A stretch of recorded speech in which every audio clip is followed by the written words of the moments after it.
Bab 1501 Cahaya Kepunahan. Nama, pemurni ki terkuat penulis, Li Daoran. Plus matikan mengatur ulang. Ini semua milikku. Fang Yu tersenyum, memegang batu ajaib 6 warna dan buku peta di tangannya, dan bergetar di depan mata Master bersayap 12. Apa? Dewa Tuan bersayap 12 itu sangat marah dan mengeluarkan raungan yang memilukan. Pada saat ini, ia benar-benar kehilangan kewarasannya. Provokasi berturut-turut Fang Yu, serta deflasi yang terus-menerus, membuatnya tidak dapat diterima untuk menganggapnya lebih unggul. Fang Yu hanyalah manusia biasa. Kualifikasi apa yang dia miliki untuk memprovokasi dirinya dekat dengan para dewa dengan cara ini? Bunuh dia, berapapun harganya, harus membunuhnya. Dewa utama bersayap 12 mengangkat tongkat di tangannya dan berkata dengan marah, hancurkan dunia. Cahaya suci, bas. Batu ajaib di atas tongkatnya tiba-tiba bersinar dengan cahaya yang kuat. Begitu cahaya muncul, lautan es di bawahnya mulai menguap dengan kecepatan yang terlihat dengan mata telanjang, dan permukaan air terus turun. Ada aura kehancuran dalam cahaya ini. Dibandingkan dengan cahaya suci yang ditampilkan oleh utusan ilahi sayap 10, intensitasnya lebih dari 10 kali lebih tinggi. Di kejauhan, Hong Lian hanya menatap cahaya suci dan mendengus kesakitan, lalu menundukkan kepalanya. Matanya menderita rasa sakit yang luar biasa. Gulian menutup matanya, dan pada saat yang sama melebarkan sayapnya tanpa sadar, melindungi dirinya dan Lan Xin yang tergeletak di tanah. Reaksi Fang Yu juga sangat cepat. Dia berbalik, memberikan sentuhan dingin yang ekstrim pada tombak suci langit dan ungu di kejauhan. Dan dia sendiri bisa merasakan tempat mengerikan dari cahaya suci yang menerpa seluruh langit. Zizi. Lautan es besar di bawah telah mencapai titik terendahnya, dan bahkan tanah terus-menerus hangus dan musnah.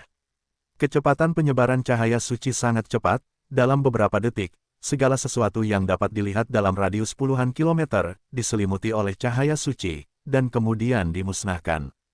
Bahkan awan di langit pun tidak luput, dan menghilang satu demi satu.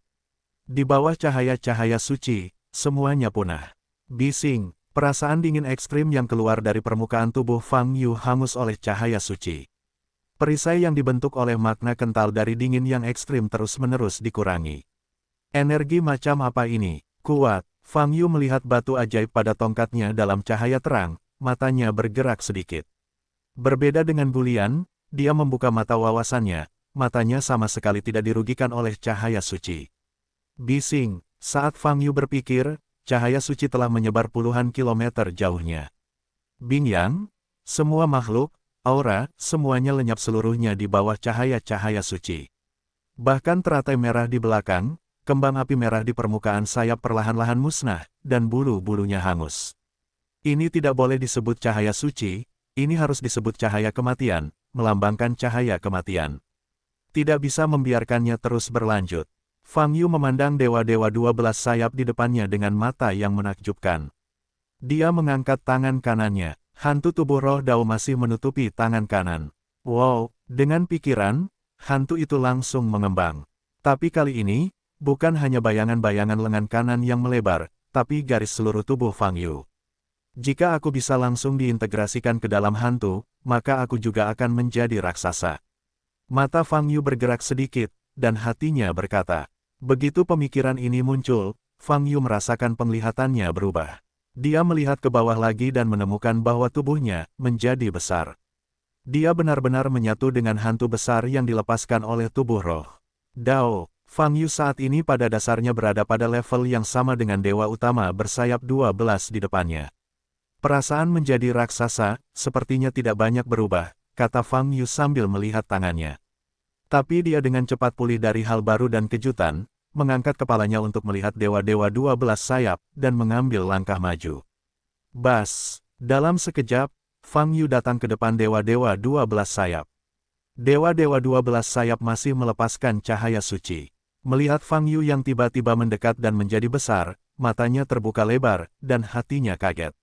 Aku tidak menyangka bisa menjadi begitu besar, kata Fang Yu sambil tersenyum. Pada saat ini, Fang Yu, yang berada sangat dekat dengan pusat cahaya suci, tidak mengalami kerusakan di tubuhnya. Cahaya yang melambangkan kematian, sepertinya Fang Yu tidak berpengaruh. Bagaimana itu bisa terjadi? Mustahil bagi makhluk manapun untuk mendekati cahaya suci saat ini. Tidak peduli seberapa kuat tubuh fisiknya, meskipun ia memiliki kekuatan sihir apapun, ia tidak dapat lepas dari erosi cahaya suci. Tapi kenapa Fang Yu di depanku? Dewa-dewa 12 sayap menatap Fang Yu di depannya, hanya untuk menemukan cahaya aneh di permukaan tubuhnya. Ini, jangan linglung, kamu sekarat. Pada saat ini, suara dingin Fang Yu terdengar di telinga Dewa 12 sayap. Hati Dewa 12 sayap terguncang, dan dia akan membela diri. Dan Fang Yu sudah mengulurkan tangan kanannya, menghadap ke tengah dada Dewa 12 sayap, tiba-tiba meraihnya. Engah, tangan kanan Fang Yu langsung mematahkan daging dan darah di dada dewa-dewa bersayap 12, dan meraihnya. Tuan bersayap 12 itu mengguncang seluruh tubuhnya, anggota tubuhnya menjadi kaku, tidak bisa bergerak. Kakak, ledakan. Fang Yu memegang sel darah di dewa-dewa bersayap 12 dengan tangan kanannya, dan tiba-tiba menariknya keluar. Bola ajaib yang memberikan semua energi kepada dewa utama bersayap 12, begitu saja ditarik keluar dari tubuhnya dengan paksa. Dewa 12 sayap menundukkan kepalanya sedikit, melihat sel darah yang langsung dipegang oleh Fang Yu. Itu adalah segalanya tentangnya, simbol kekuatannya, dan dukungan terpenting baginya untuk berpindah ke pesawat lain. Tapi sekarang, itu jatuh ke tangan Fang Yu. Tanpa benda ini, apa yang bisa kamu, apa lagi? Fang Yu tanpa ekspresi dan mengangkat tangan kanannya. Kemudian, di depan dewa-dewa 12 sayap, dia tiba-tiba menggenggam sel darah ini. Tidak, Dewa 12 sayap menjerit lemah. Ledakan, tapi sedetik berikutnya gelombang www.novelringan.com gelombang sel darahnya meledak seketika. Kekuatan sihir agung yang terkandung di dalamnya, kekuatan berbagai hukum, meledak dalam sekejap, memancar keluar. Semburan nafas ini setidaknya bisa menghancurkan area seluas ribuan kilometer ini. Namun saat ini, cahaya aneh muncul di permukaan tubuh Fang Yu. Berbagai energi yang dikeluarkan oleh sel darah ini semuanya diserap oleh topeng aneh ini. Saat ini, Fang Yu hanya merasakan arus hangat mengalir ke tubuhnya dari permukaan tubuhnya. Selain itu, tidak ada perasaan lain. Tidak mungkin, Dewa Utama bersayap 12 mundur dengan lemah, dan semua kekuatan di tubuhnya telah menghilang.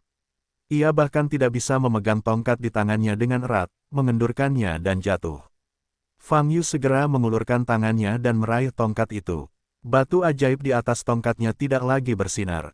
Cahaya suci yang memenuhi sekeliling dengan cepat menghilang.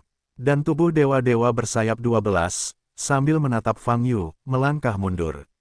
Kamu adalah. Dewa-dewa 12 sayap menatap Fang Yu, nada ngeri di luar pemahaman, seolah dia ingin mengatakan sesuatu.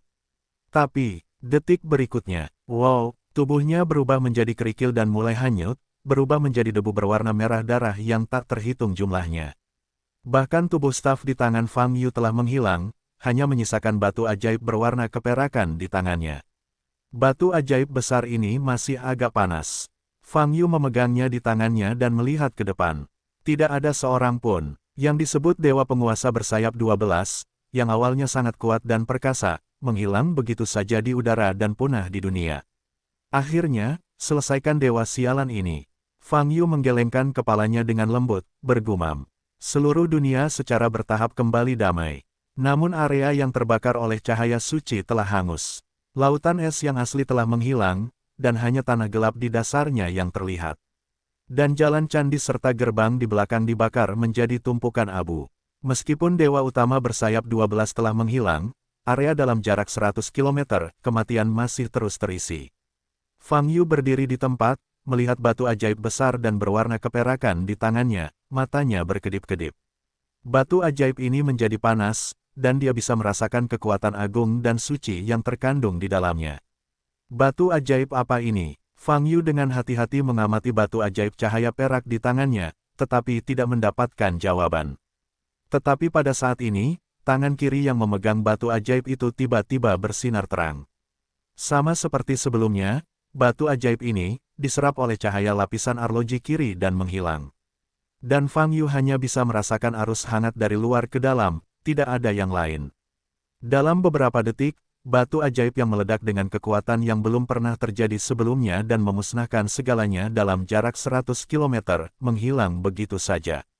Fang Yu mengangkat tangannya dan melihat, lalu melihat seluruh tubuhnya dengan melihat ke belakang. Daerah sekitarnya berwarna hitam dan tidak ada kendali. Oleh karena itu, dalam kesadaran dirinya, tidak ada perasaan bertambah besar. Tapi dia tahu fakta bahwa ukuran tubuhnya bertambah. Karena ketika dia memulai dengan dewa-dewa 12 sayap tadi, dewa-dewa 12 sayap di matanya sudah berukuran sama dengannya. Apakah saya sekarang menyatu dengan tubuh Dao Spirit yang diperbesar? Fang Yu berkata sambil melihat tubuhnya. Tidak hanya itu, Guru. Pada saat ini, suara tangis terdengar, bentukmu saat ini seharusnya tidak muncul saat ini. Apa maksudmu sedikit canggung? Fang Yu bertanya sambil mengerutkan kening. Dia memang seperti ini, sangat sederhana untuk memperjelasnya, dan pasti rumit. Li Huoyu tiba-tiba berkata, faktanya, situasimu saat ini untuk sementara berada di luar pesawat ini, jadi bentuk tubuhmu akan menjadi sebesar makhluk di pesawat super ini. Pesawat super, Fang Yu bertanya dengan sedikit terkejut di matanya, menurut hukum alam, bukankah hal ini tidak diperbolehkan? Bukankah sudah kubilang hukum alam menindas yang lembut dan takut pada yang keras? Bukankah itu terpenuhi? Tinju besar adalah kata terakhir. Li Huoyu berkata dengan sinis, lagi pula, wujudmu saat ini paling banyak sama dengan yang kamu temui baru-baru ini. Kedua makhluk ini mirip, jadi mereka dianggap semi-superplanes, bukan sepenuhnya superplan. Fang Yu tidak berbicara, dia mendengar semua pernyataan tentang pesawat dari mulut Li Huoyu. Bumi termasuk dalam bidang tingkat rendah, dan bidang tingkat yang lebih tinggi mungkin adalah negeri dongeng yang legendaris. Makhluk di alam berbeda menunjukkan bentuk yang sangat berbeda. Makhluk di alam tingkat tinggi muncul di alam tingkat rendah. Karena hukum dan alasan lainnya, tubuh mereka akan menjadi sangat besar. Misalnya, orang bijak jahat sebelumnya, dewa kuno, dan dewa utama. Bersayap 12 tadi, semuanya memiliki prinsip ini. Dengan kata lain, makhluk di alam yang lebih rendah semuanya adalah semut di depan makhluk di alam yang lebih tinggi. Tapi mungkin inilah alasan mengapa makhluk manapun ingin naik ke alam abadi sejak zaman kuno. Lagi pula, selama masih ada tingkat kesadaran tertentu, tidak ada makhluk yang rela hidup hanya sebagai semut yang sewaktu-waktu bisa dibunuh. Makhluk apapun, berharap menjadi makhluk tingkat tinggi di pesawat tingkat tinggi dan mengendalikan takdirnya sendiri. Ini adalah kesimpulan Fang Yu berdasarkan informasi yang diungkapkan oleh Li Huoyu dan Chiling Ters, serta alasannya sendiri. Pada titik ini, dia memiliki pemahaman tertentu tentang dunia peri legendaris. Tentu saja, seperti apa alam keabadian, tidak ada cara lain untuk mengetahuinya kecuali mengalaminya secara langsung. Kenaikan, detak jantung Fang Yu sedikit bergetar. Dia ingat kata-kata terakhir yang diucapkan Leng Sun Suang kepadanya di belakang gunung malam itu sebelum tertidur. Yu, kamu harus membiarkan aku berlatih, lalu, aku akan terbang bersamamu. Kenaikan adalah impian seumur hidup bagi setiap biksu. Tapi Fang Yu bertahun-tahun yang lalu, setelah menyadari bahwa dia tidak bisa menembus periode pemurnian Qi, dia benar-benar menyerah. Dia lebih mementingkan kapan dia bisa menerobos masa pembangunan fondasi daripada lepas landas. Namun, hingga hari ini, berbagai faktor bercampur, membuatnya samar-samar menghidupkan kembali ide lepas landas. Meskipun alamnya masih dalam masa pemurnian Qi, dia merasa masih memiliki harapan untuk terbang menjadi peri karena suatu alasan. Namun kemungkinan besar ia tidak akan terbang dengan normal. Tidak peduli bagaimana Anda bisa naik, Anda bisa naik. Fang Yu berdiri diam berpikir lama sebelum kembali ke dunia nyata. Bas, pada saat ini, tubuhnya mulai berkedip. Selama proses ini, ukurannya mulai menyusut dengan cepat, perlahan-lahan kembali ke ukuran aslinya. Hanya dengan begitu Fang Yu dapat benar-benar merasakan betapa tingginya dia sebelumnya. Ngomong-ngomong, ukuranku semakin besar dan kecil, sepertinya ukuran binatang pengunyah kosong itu semakin besar dan kecil. Hati Fang Yu tergerak dan berkata, apakah binatang pengunyah langit bertambah besar setiap kali ia tumbuh? Sampai ke tingkat pesawat super, saya karena tubuh roh Dao, dan makhluk asing ini, ditransmisikan dari luar domain. Kalau begitu binatang kosong itu, bukankah itu makhluk yang awalnya ada di alam bumi ini, melainkan makhluk yang turun dari alam yang tinggi. Fang Yu berpikir begitu, dan tiba-tiba mendengar suara. Desir, Celestial Halberd terbang di depannya dengan warna ungu koma. Saat ini, Violet masih koma, matanya tertutup rapat. Namun batu ajaib ungu di tubuhnya tidak lagi mengeluarkan sedikit pun energi sihir. 6 batu ajaib lainnya dan peta yang bisa mengendalikan batu ajaib warna-warni ada di tanganku. Fang Yu memandang Violet, matanya sedikit bergerak. Dengan hal ini, saat dia kembali ke ibu kota utara, pasti ada cara untuk mengembalikan Violet ke kondisi normal. Ngomong-ngomong, di mana Guren? Fang Yu melepaskan kesadaran spiritualnya dan mencari lokasi teratai merah. Segera, dia menemukan lokasi teratai merah dan terbang ke arah belakang. Saat ini, teratai merah telah melebarkan sayapnya dan duduk di tanah, wajahnya pucat. Anda dapat melihat dengan jelas banyak bulu pada sayap teratai merah yang hangus. Bagaimana? Apa tidak sakit? Fang Yu mendatangi Hong Lian dan bertanya. Hong Lian menatap Fang Yu dengan tatapan aneh, dan menggelengkan kepalanya. Fang Yu memandang Lan Xin yang pingsan di samping Hong Lian dan pingsan. Meski pakaian di tubuhnya hangus, dia tetap menghela nafas lega, dan dia tidak langsung mati. Jika tidak apa-apa, bersiaplah untuk pergi dari sini, kata Fang Yu. Guren mengangguk pelan dan berdiri. Kenapa kamu menjadi begitu besar? Guren masih tidak bisa menahan diri. Gelombang www.novelringan.com gelombang bertanya dengan ragu. Petik 2 titik titik titik. Anggap saja itu sebagai ilusi. Fang Yu berpikir sejenak dan menjawab. Bagaimana caramu mengalahkan dewa utama bersayap 12 itu? Hong Lian bertanya lagi. Saat dia menggunakan sayapnya untuk melindungi tubuhnya, cahaya suci di langit sepertinya akan mati. Jika bukan karena cahaya ilahi menghilang pada waktunya, bahkan sayapnya mungkin tidak akan mampu menahan kekuatan pemusnahan dari kenaikan ini. Tapi premis hilangnya cahaya suci, adalah bahwa Dewa Tuhan bersayap 12 telah dikalahkan. Dan Fang Yu, dalam kondisi cahaya suci di langit, menggunakan waktu yang sangat singkat, untuk menyelesaikan Dewa Utama bersayap 12. Guren tidak melihat prosesnya. Ketika dia membuka sayapnya, dia hanya bisa melihat sosok besar Fang Yu berdiri di depan, masih bersinar dengan cahaya aneh. Sederhana sekali, remas jantungnya dan ia akan mati. Fang Yu berkata dengan ringan. Dia punya hati. Guren bertanya dengan mata terbelalak. Misalnya, itu adalah titik vital dalam tubuh, sumber energi, kata Fang Yu. Petik 2 titik titik titik petik 2. Melihat pernyataan Fang Yu yang meremehkan, Hong Lian merasa rumit. Kekuatan pria ini seperti jurang maut, setiap saat bisa memberinya perasaan yang mengejutkan. Fang Yu sudah berjalan ke arah Lan Xin yang koma dan berjongkok. Dia meletakkan tangan kanannya di punggung Lan Xin. Bas, semburan cahaya putih muncul. Karena tubuhnya yang lemah, Lan Xin menderita luka dalam yang sangat parah akibat penyebaran sebelumnya. Namun cedera keras seperti ini sangat mudah disembuhkan. Fang Yu menekankan tangan kanannya ke punggung Lan Xin selama hampir 5 menit. Engah, Lan Xin memuntahkan darah dan seluruh tubuhnya gemetar, dan segera sadar kembali. Melihat Fang Yu dan Hong Lian di depannya, mata Lan Xin terbuka lebar. Dia berjuang untuk duduk dan melihat sekeliling, hanya untuk melihat dunia yang hangus setelah dibaptis oleh cahaya suci.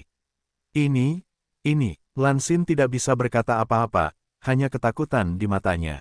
Kau membawaku ke kuil para dewa, Tuan Dewa bersayap 12 dibunuh olehku, dan kuil para dewa dianggap telah dihancurkan.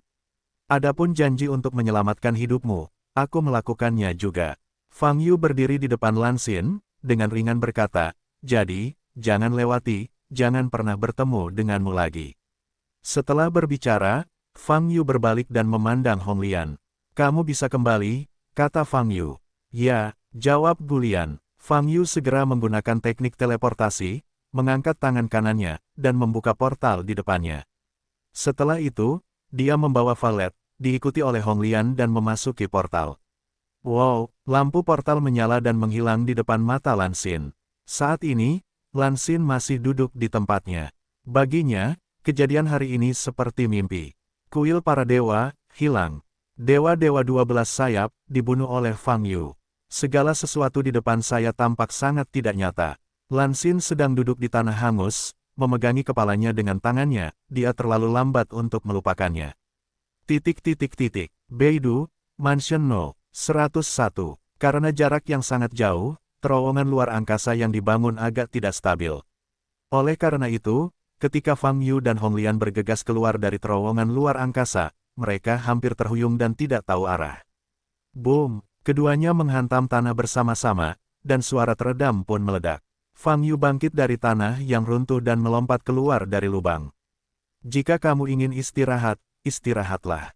Aku harus membawa valet ke Qin Yao. Fang Yu berkata pada Hong Lian di dalam lubang.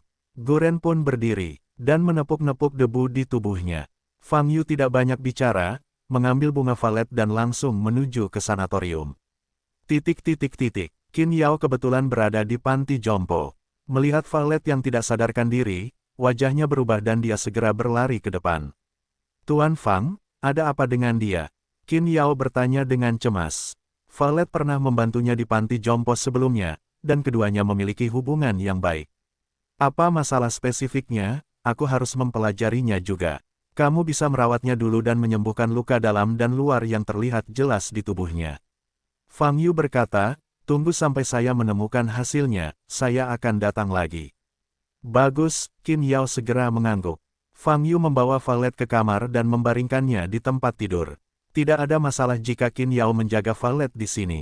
Jadi, setelah meletakkan bunga valet, Fang Yu meninggalkan sanatorium dan kembali ke lantai atas bangunan bambu. Pergi ke wilayah barat kali ini, dia mendapatkan banyak hal. Tidak hanya menyelesaikan lawan yang tersisa dari sebelumnya, Dewa-Dewa Bersayap 12 juga mendapat banyak informasi berguna. Adapun sel darah yang diledakkan oleh Dewa Utama Bersayap 12, dan batu ajaib bersinar perak, semuanya diserap oleh tubuh roh Dao. Tentu saja, untuk saat ini, Fang Yu tidak merasakan peningkatan berarti apapun kecuali arus hangat yang dia rasakan saat menyerapnya. Namun, tubuh roh Dao sendiri sangat misterius dan penuh dengan banyak hal yang tidak diketahui. Karena itu, dia tidak mau membahas masalah ini. Selain hasil panen yang diserap, ada panen lagi, batu ajaib warna-warni. Bentak, Fang Yu meletakkan 6 batu ajaib dan peta batu ajaib berwarna-warni di atas meja. Karena hubungan antara peta dan batu ajaib diputus oleh Fang Yu, ke-6 batu ajaib ini semuanya suram. Tapi Fang Yu bisa dengan jelas merasakan energi ajaib dari berbagai aura yang terkandung di dalamnya. Batu ajaib berwarna-warni, peta ini perlu digunakan untuk mengumpulkannya dan mengintegrasikannya menjadi satu. Fang Yu mengambil peta batu ajaib berwarna-warni dan melihatnya dengan cermat. Berbagai segmen garis dan ikon rumit digambar di peta, dan teks yang ditandai adalah font yang belum pernah dilihat Fang Yu sebelumnya. Hal ini, seharusnya hanya dipahami oleh para penyihir. Aku harus pergi ke pemesan untuk mengatur perjalanan. Fang Yu menatap peta itu untuk waktu yang lama, dan harus meletakkannya, berpikir dalam hatinya. Sang penyelenggara, pada saat ini, tiba-tiba sepasang tangan kecil menepuk pundaknya. Mendengar suara menawan ini, Fang Yu tahu bahwa orang yang datang adalah Xiao Feng Chaim. Ada apa? Kenapa kamu terlihat bahagia? Fang Yu menoleh dan melihat Xiao Feng Chaim berdiri di sampingnya, menatapnya, memegang tangan di belakang punggung, tersenyum menjadi sekuntum bunga. Petik 2. Tidak apa-apa, Tuan, Anda baru saja kembali dari wilayah barat, saya akan lihat apakah Anda lelah, kata Xiao Fengling. Oh, jadi kamu masih sangat peduli pada orang lain. Fang Yu mengangkat alisnya dan berkata, Tuan, permata apa yang ada di meja Anda ini? Kelihatannya sangat indah. Xiao Feng Chaim tiba-tiba menoleh untuk melihat 6 batu ajaib di atas meja, matanya yang gelap bersinar. Fang Yu kemudian memahami maksud sebenarnya dari Xiao Feng Chaim. Batu-batu ini disebut batu ajaib berwarna-warni, kata Fang Yu. Batu ajaib berwarna-warni, namanya bagus sekali, sangat cocok untukku. Xiao Feng Chaim diam-diam menatap Fang Yu, dan berpura-pura berkata dengan marah, Tuan, Anda belum memberi saya hadiah, tetapi anjing hitam berkepala besar, saya tidak tahu seberapa besar manfaatnya bagi Anda. Kamu menyukai batu ajaib berwarna-warni, lalu bantu aku melihat peta ini, bisakah kamu mengerti? Fang Yu menanyakan peta batu ajaib berwarna-warni di depan Xiao Feng Chaim. Lonceng angin kecil memandang tupu ini, dengan alis terangkat, dagu bertumpu pada tangan kecilnya, dan dia berpikir keras. Setelah sekian lama, dia menggelengkan kepalanya dan berkata, Guru, saya sama sekali tidak dapat memahaminya. Kalau begitu aku tidak bisa memberimu benda ini untuk saat ini, aku harus menunjukkan kepada orang lain isi peta ini. Fang Yu meletakkan tangannya di kepala Xiao Feng Chaim dan menggosoknya, lalu berkata, Oh, Xiao Feng Chaim sangat tersesat dan cemberut. Ngomong-ngomong, bagaimana kamu mempelajari lingkaran sihir di luar domain? Apakah ada cara untuk menghilangkan lingkaran sihir itu? Fang Yu bertanya, memikirkan sesuatu. Petik 2 titik titik titik. Tidak, Xiao Feng berpadu berbisik. Jika kamu bisa menemukan cara untuk menghilangkan lingkaran sihir ini, saat aku kehabisan batu ajaib warna-warni, aku bisa memberikannya padamu. Fang Yu tersihir. Hah, Xiao Fengling mengangkat kepalanya, menatap Fang Yu, dan berkata, benarkah? Aku tidak pernah mengingkari janjiku. Fang Yu tersenyum. Sudah beres. Sebenarnya, aku sudah menemukan sedikit lonceng angin. Lonceng angin kecil itu tersenyum penuh kemenangan seolah berhasil menghitung Fang Yu. Fang Yu menepuk dahi Xiao Fengling dan berkata, lonceng angin kecil melirik ke 6 batu ajaib dengan warna berbeda di atas meja, lalu berbalik dan berjalan keluar, berkata, Tuan, kamu harus tinggalkan aku batu ajaib berwarna-warni. Seru. Setelah berbicara, dia menghilang. Sekarang aku masih berdebat tentang hadiah. Fang Yu menggelengkan kepalanya gelombang www.novelringan.com gelombang dan berdiri. Dia mengambil batu ajaib 6 warna dan atlas di atas meja, lalu meninggalkan bangunan bambu untuk pergi ke Order of Order. Fang Yu datang ke reruntuhan kompleks tempat Order of Order berada. Setelah datang keluar dari ujung utara dan dicuri setahun kemudian, Fang Yu datang ke markas Order of Order untuk pertama kalinya, pada saat sejumlah besar ras alien bangkit kembali dan menyerbu berbagai wilayah di musim panas, para tertib organisasi yang awalnya bertujuan untuk menjaga ketertiban sepertinya tiba-tiba menghilang. Setidaknya dari apa yang didengar Huaisu, sekitar setahun terakhir ini, Order of Order memang tidak pernah mengambil tindakan apapun. Tentu saja, Huaisu tidak bermaksud menyalahkan organisasi Orderis. Lagi pula, sebelum ras alien pulih, Ordo telah mengalami pukulan hebat, dan vitalitasnya terluka parah. Ketika ras alien benar-benar pulih, dapat dimengerti jika kelompok penyihir mereka bersembunyi untuk menyelamatkan nyawa mereka. Fang Yu masuk dari pintu rumah yang retak itu. Bas, adegan di hadapannya langsung berfluktuasi. Segera, pemandangan markas besar Orderer yang sebenarnya muncul di depan matanya. Order of Order awalnya berada di ruang independen, dan penyihirnya sangat pandai menutup mata. Di hadapan elang langit yang tidak punya otak, sebenarnya tidak sulit bagi mereka untuk melindungi diri mereka sendiri. Saya ingin melihat kebenarannya. Fang Yu tidak bergerak maju, tetapi langsung berbicara, menggunakan Zen Qi untuk memperkuatnya. Bas, dalam beberapa detik setelah suara itu terdengar, segel ajaib menyala di bawah kaki Fang Yu. Lalu, dia menghilang di tempatnya. Pemandangan di hadapannya adalah ruang ramalan tempat Fang Yu berada saat pertama kali melihat Yan Zhen. Yan benar-benar berdiri di tengah ruang ramalan. Dibandingkan terakhir kali kami bertemu, wajah Yan Zhen tampak jauh lebih tua. Melihat Fang Yu, dia segera melangkah maju, ekspresinya terkejut sekaligus bersemangat. Fang Yu, aku tahu semua yang kamu lakukan setelah kamu kembali ke ibu kota utara. Untungnya, ada orang kuat setingkat kamu di musim panas. Yan Zhen berkata dengan emosi, kamu telah bersembunyi di sini selama lebih dari setahun, apakah kamu harus sedikit bosan? Fang Yu berkata dengan tajam. Ekspresi Yan Zhen berubah, lalu dia menghela nafas dan berkata tanpa daya, Fang Yu, aku tahu maksudmu.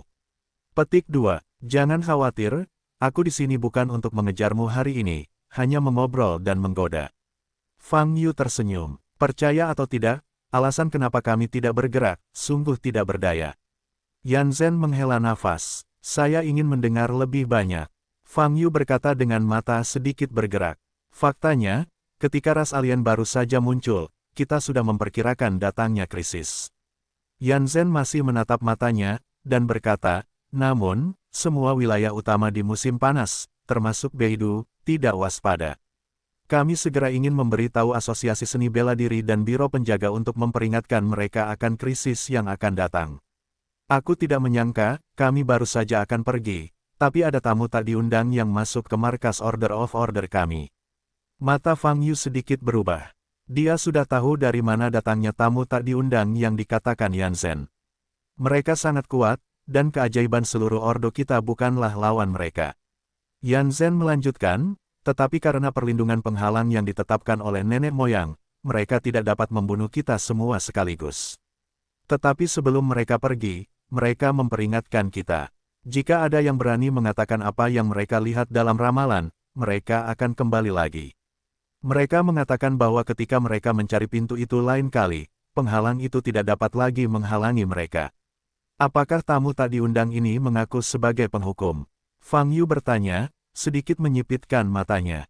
Petik 2 titik titik titik. Ya, Yan Zhen memandang Fang Yu, dengan ekspresi sedih di wajahnya, dan berkata dengan suara yang dalam, baru kali ini kami memperingatkan bahwa kami telah kehilangan hampir setengah dari penyihir, semuanya mati di tangan para penghukum ini. Mendengar kata-kata ini, hati Fang Yu tergerak. Pantas saja dia baru saja memasuki ruang markas besar Orderer dan bahkan tidak melihat seorang penyihir, yang sangat berbeda dari sebelumnya. Kami tidak punya pilihan, dan kami takut para penghukum ini akan datang lagi, karena pesonanya hampir runtuh. Yan Zhen berkata dengan nada rendah, jadi, dalam lebih dari setahun ini, ordo kita sudah terorganisir. Saya hanya bisa diam dan tidak berani menghubungi dunia luar. Penghukum, mata Fang Yu sangat menakjubkan. Inilah kekuatan yang bersembunyi di balik ras alien.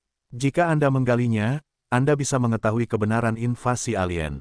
Sebagai pemesan, kami sungguh menyayangkan nama organisasi kami. Yan Zhen menggelengkan kepalanya dan menghela nafas lagi.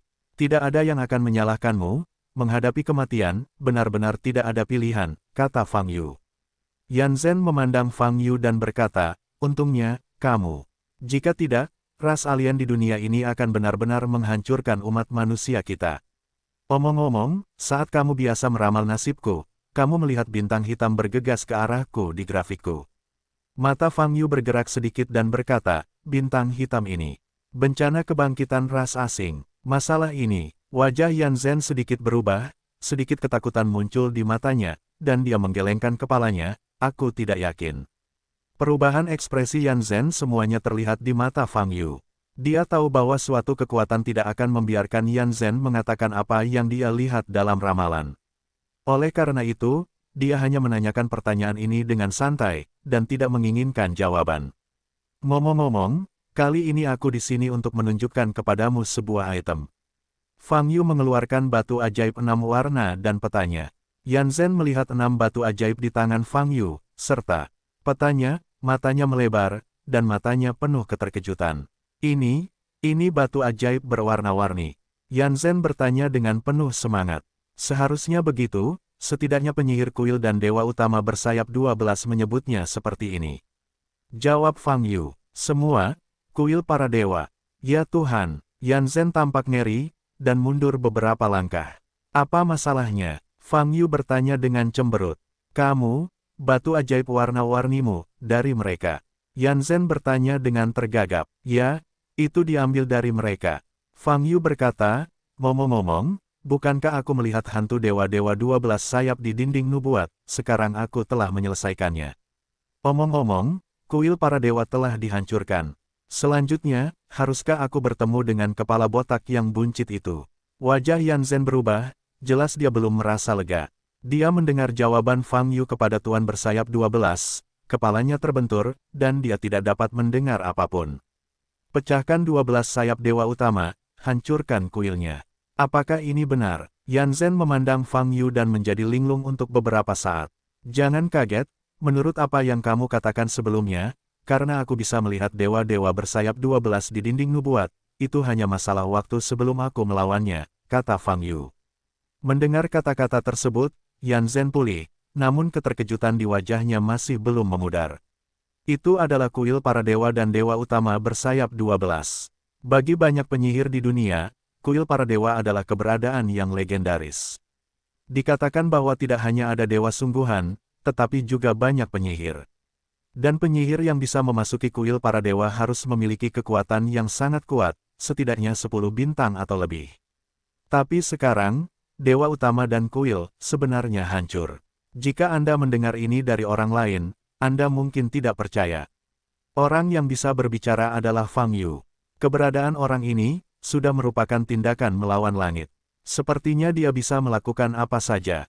Di sini, batu ajaib berwarna-warni ini, seharusnya ada satu lagi. Yan Zhen terkejut lama sebelum berbicara. Ya, ada satu lagi di tubuh wanita.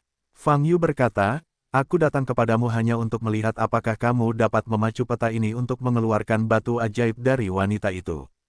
Premisnya adalah, wanita itu sendiri tidak bisa disakiti. Pada tubuh manusia, bagaimana derajat integrasinya? Yan Zhen bertanya dengan cemberut sambil mengambil atlas di tangan Fang Yu. Sangat tinggi, bahkan anti tamu, sudah mendominasi pengendalian tubuh, kata Fang Yu. Yan Zhen tidak berbicara, hanya menatap peta. Fang Yu tidak terburu-buru, menunggu dengan tenang. Setelah beberapa saat, Yan Zhen memalingkan muka dari peta, dan wajahnya dengan serius berkata, dengan menggunakan peta ini, Anda dapat memesan batu ajaib berwarna-warni dan membiarkannya menyatu. Tetapi batu ajaib berwarna-warni itu didasarkan pada tubuh manusia, dan energi sihirnya dipulihkan secara bertahap.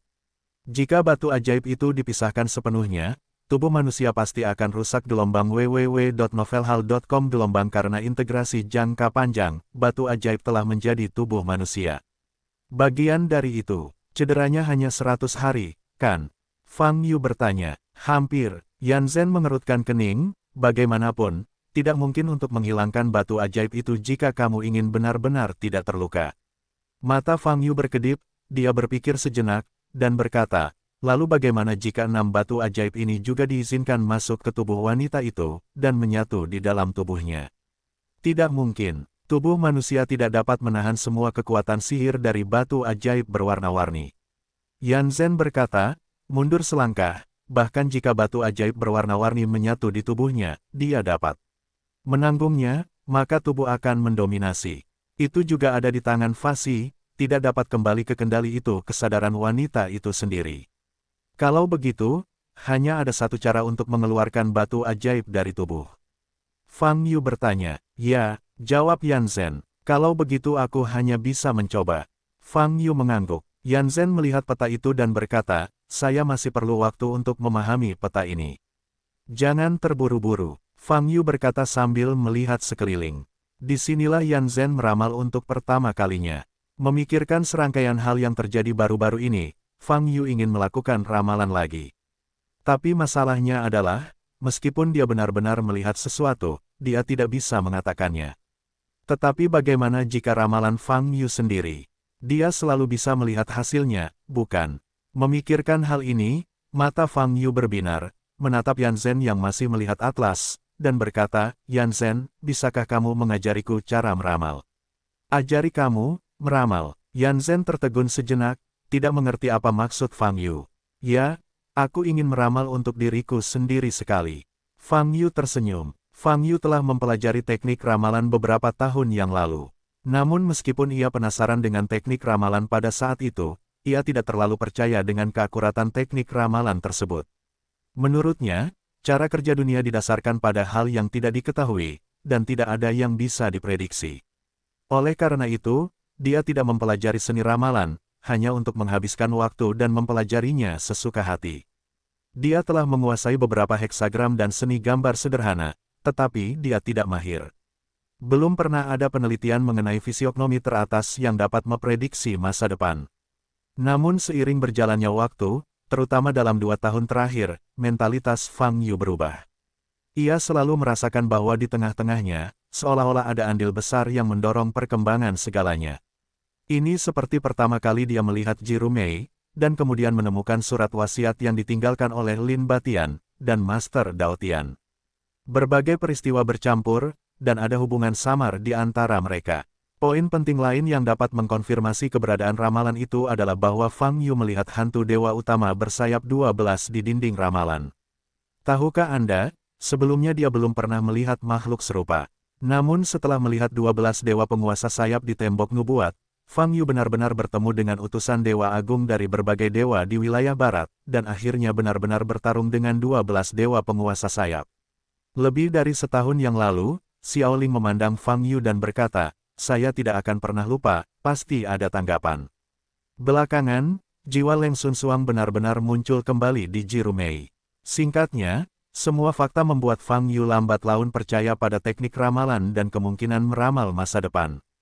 Justru karena itulah dia membiarkan Yan Zhen mengajarinya ramalan. Setidaknya tampaknya ramalan lebih bisa diandalkan. Namun, ekspresi Yan Zhen berubah setelah mendengar kata-kata Fang Yu. Ini, jangan lakukan itu, kata Yan Zhen dengan sungguh-sungguh. Mengapa? Fang Yu bertanya dengan cemberut. Meramal diri sendiri dapat menghancurkan bagan kelahiran Anda sendiri. Terutama bagan kelahiran Anda, kata Yan Zhen pada saat ini. Suaranya terhenti, dan segera berhenti. Nafasnya menjadi sangat cepat, dan dia menggelengkan kepalanya berulang kali. Pokoknya, jangan lakukan ini, risikonya terlalu besar. Menghancurkan bagan kelahiran seseorang, apa konsekuensinya? Fang Yu bertanya sambil menyipitkan matanya. Setelah bagan kelahiran dihancurkan, seluruh nasib dan bahkan kehidupan akan mengalami kerugian yang tidak terduga.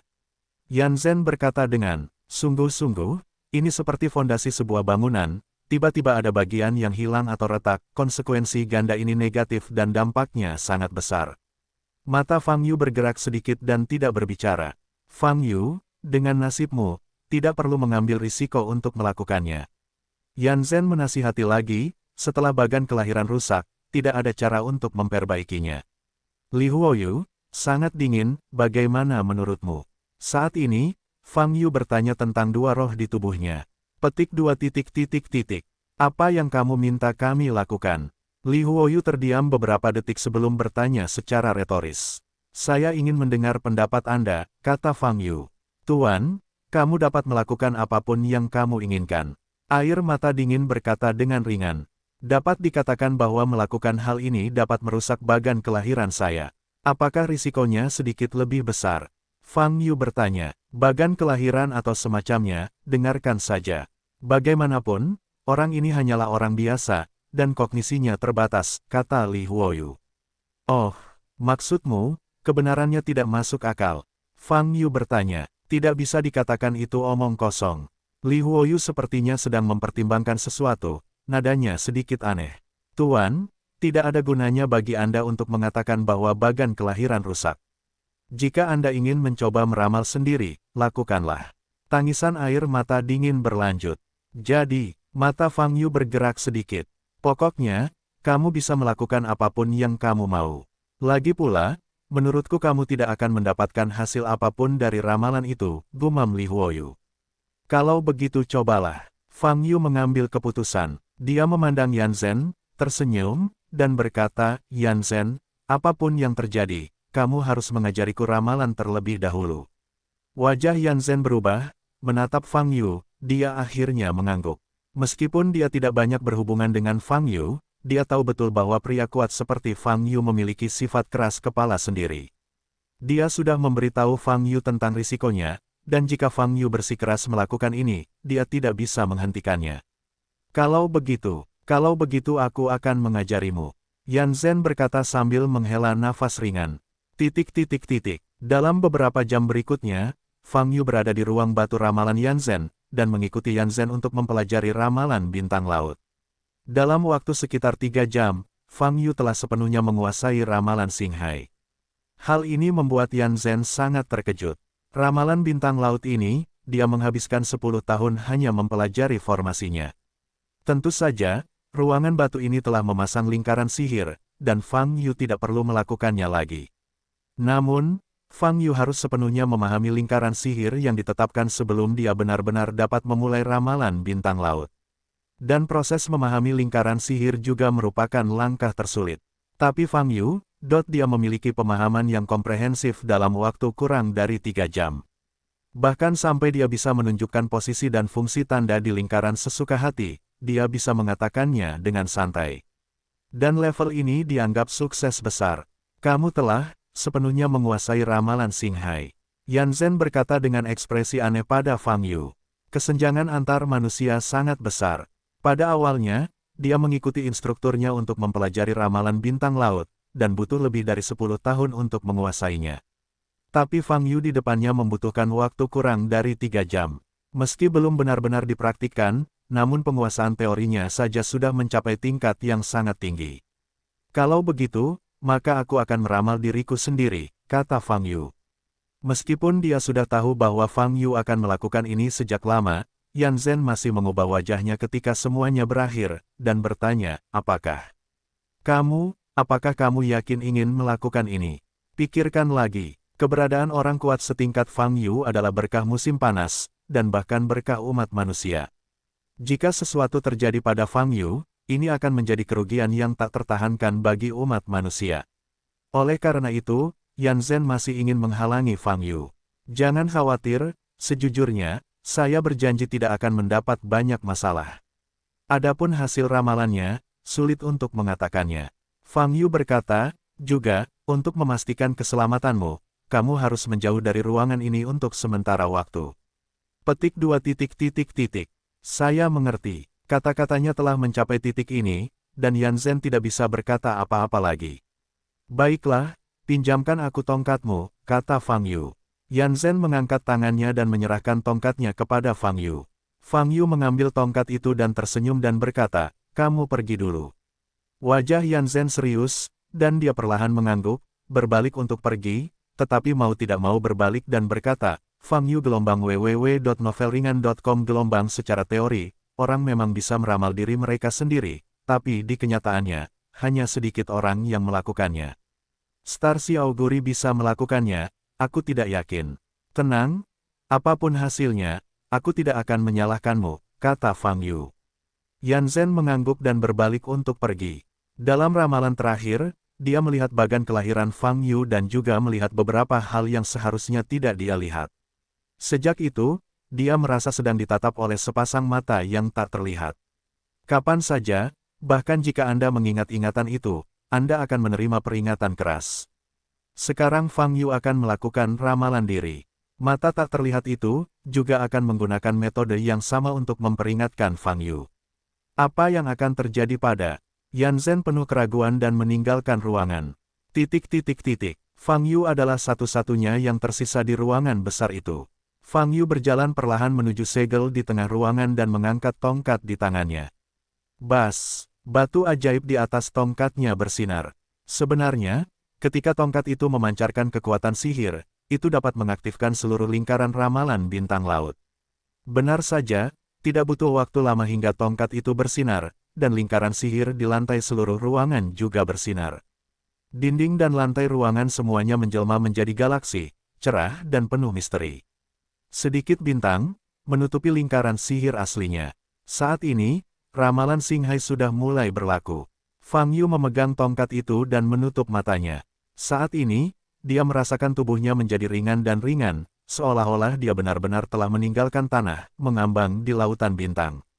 Meskipun Fang Yu memejamkan mata, dalam bidang penglihatannya, dia masih bisa melihat langit penuh bintang dan bintang adegan ini mirip dengan pemandangan yang dia lihat setelah dia bergegas keluar dari bumi melalui lingkaran sihir di luar domain koneksi. Fang Yu melihat pemandangan di depannya dengan bingung. Apakah ini hasil ramalan yang dibawakan oleh ramalan Xinghai? Tapi tidak ada apa-apa di sini. Anda hanya bisa melihat lautan bintang yang luas. Fang Yu berpikir sejenak dan mencoba untuk bergerak maju. Namun, pemandangan di depannya tidak berubah, dan dia sepertinya tidak bisa bergerak bebas di lautan bintang ini. Apa yang terjadi? Fang Yu sedikit bingung. Proses casting ramalan Xinghai tidaklah rumit, setidaknya lebih mudah untuk dikuasai daripada mantra tingkat semi-surgawi. Dalam proses merapal mantra barusan, dia pasti tidak melakukan kesalahan. Jadi, apakah lingkaran sihir itu salah? Bahkan lebih tidak mungkin lagi. Lingkaran sihir di ruangan ini dibuat oleh Yan Zhen 20 tahun yang lalu, dan tidak pernah disentuh atau dimodifikasi sejak saat itu, dan sama sekali. Tidak ada masalah. Tidak ada masalah dengan merapal mantra, dan tidak ada masalah dengan lingkaran sihir. Apa masalahnya? Fang Yu melihat sekeliling dan hanya bisa melihat bintang-bintang di langit, tidak ada perubahan. Waktu berlalu dengan lambat, tetapi tidak ada perubahan nyata yang terlihat. Seharusnya gagal, meski saya tidak tahu alasannya. Fang Yu menggelengkan kepalanya diam-diam, bersiap menghentikan ramalan. Namun saat ini, seberkas cahaya tiba-tiba muncul di depan matanya. Tempat di mana cahaya ini muncul terlihat sangat dekat, namun nyatanya, jaraknya cukup jauh. Fang Yu menatap cahaya itu dengan cermat, merasa sedikit bersemangat. Meskipun saya tidak tahu cahaya apa ini, itu lebih baik daripada tidak melihat apapun. Bas, intensitas cahayanya perlahan turun. Setelah beberapa saat, Fang Yu melihat sesosok tubuh. Ini adalah seorang pria. Bagian depannya tertutup lapisan bayangan, dan dia tidak bisa melihat dengan jelas. Tapi kalau dilihat dari ukurannya, biasa-biasa saja. Dia membawa pedang panjang di tangan kanannya, juga diselimuti bayangan, hanya garis luarnya yang terlihat. Fang Yu menatap sosok ini, dan semakin dia melihatnya, dia menjadi semakin akrab. Bukankah ini dia, bentuk tubuh, bentuk kepala, dan pedang di tanganku. Seperti inilah dia dengan pedang surgawi Dao yang dipegangnya. Fang Yu melihat sosok ini, matanya sedikit berkedip. Apa artinya melihat sosoknya sendiri muncul di ramalan Xinghai? Apakah ini heksagram dalam Xiangsu tradisional? Tapi ini ramalan, bukan heksagram. Bagaimana situasinya? Fang Yu mengerutkan kening saat dia melihat sosoknya yang diselimuti bayangan di depannya. Bas, setelah beberapa saat, seberkas cahaya lain muncul di samping siluet sosok di depan. Fang Yu segera melihat cahaya ini. Cahayanya menghilang, dan sosok lain muncul. Ini juga laki-laki. Dengan janggut, wajahnya berubah-ubah, namun semangat kepahlawanan di antara alisnya masih terlihat jelas. Saat Fang Yu melihat wajah pria itu dengan jelas, hati Fang Yu terguncang. Ini, Lin Batian. Tapi Lin Batian ini berbeda dari Lin Batian kapan saja dalam ingatan Fang Yu.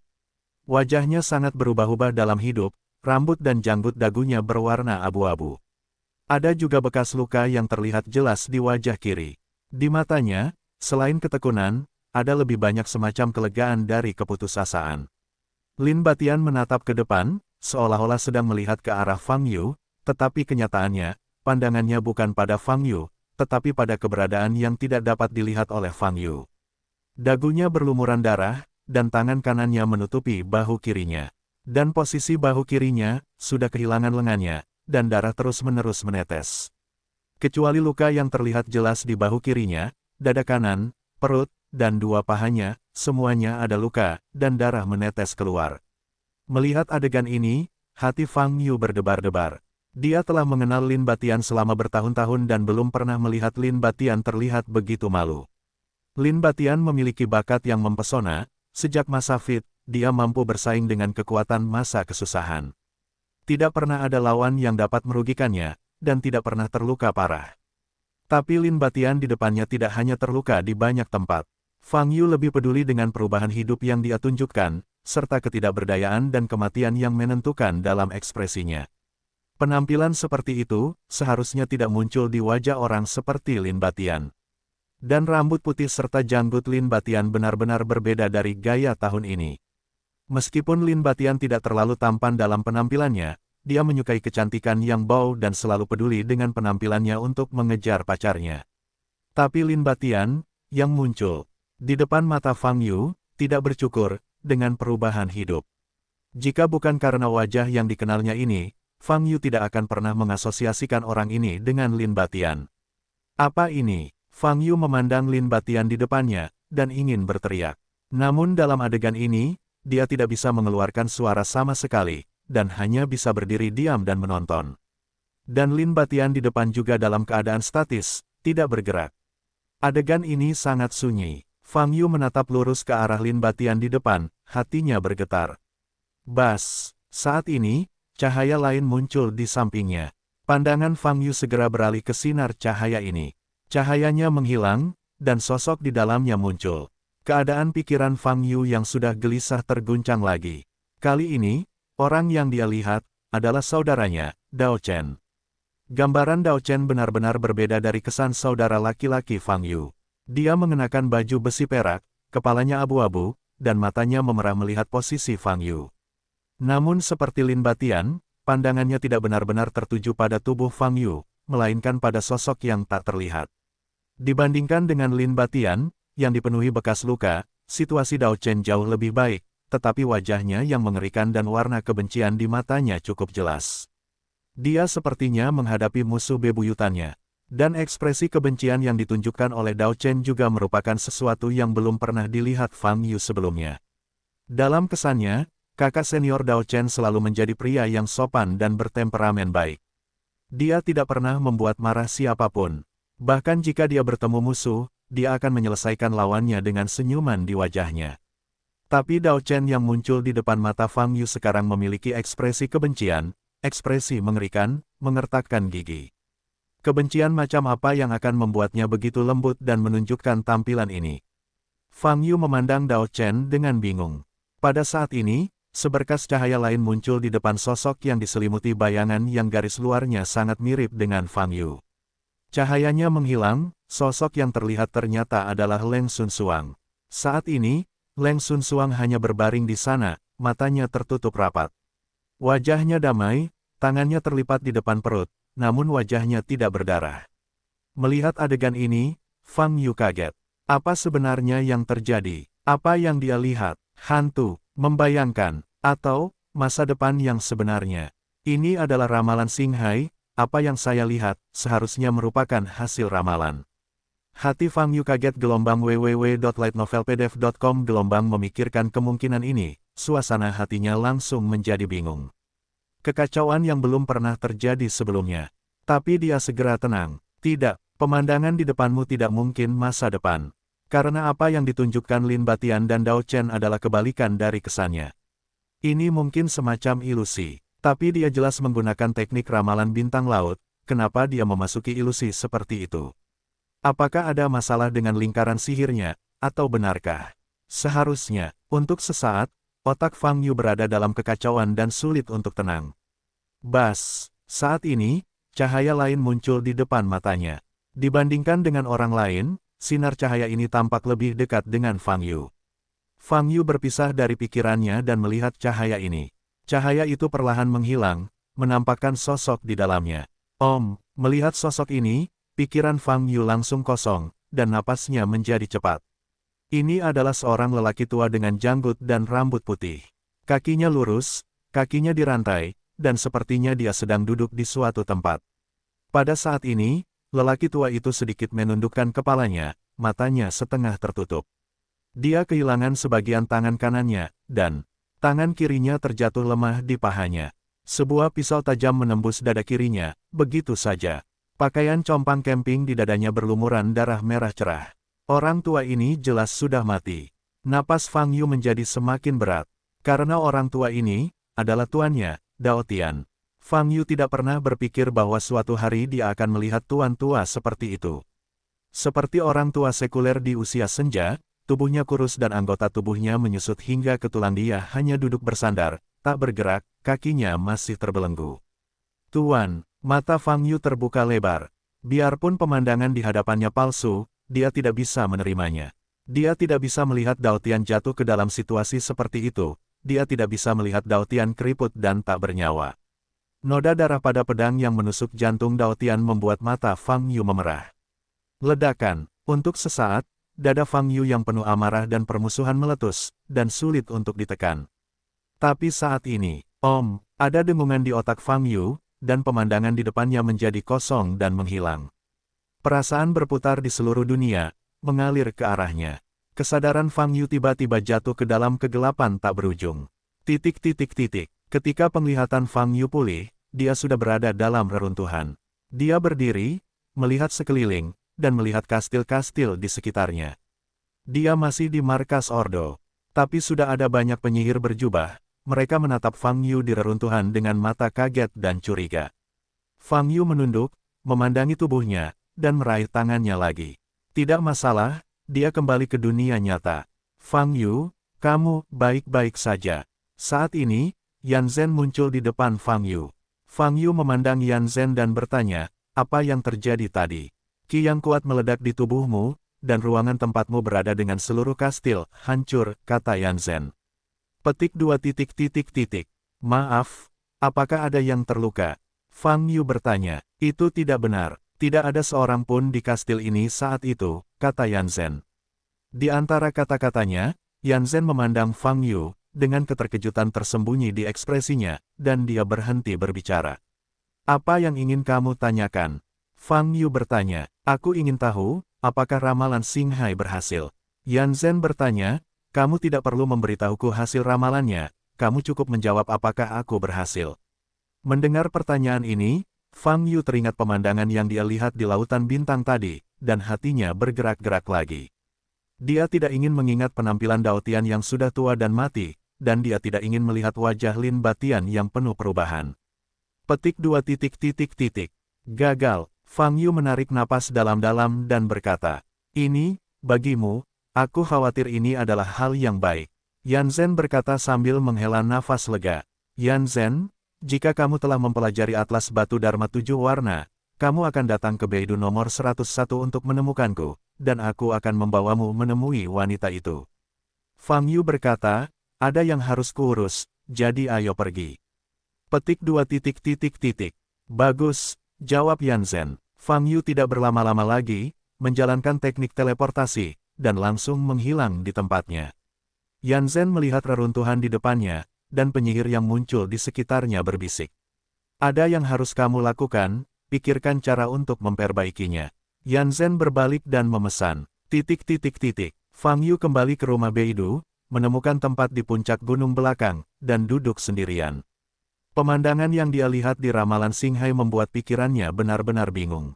Dia bahkan tidak ingin memikirkan apakah yang dilihatnya itu benar atau salah, hanya mengingat apa yang ditunjukkan orang-orang yang dikenalnya ini, dia merasa tidak nyaman, seperti nafas di dadanya, sulit untuk dihilangkan.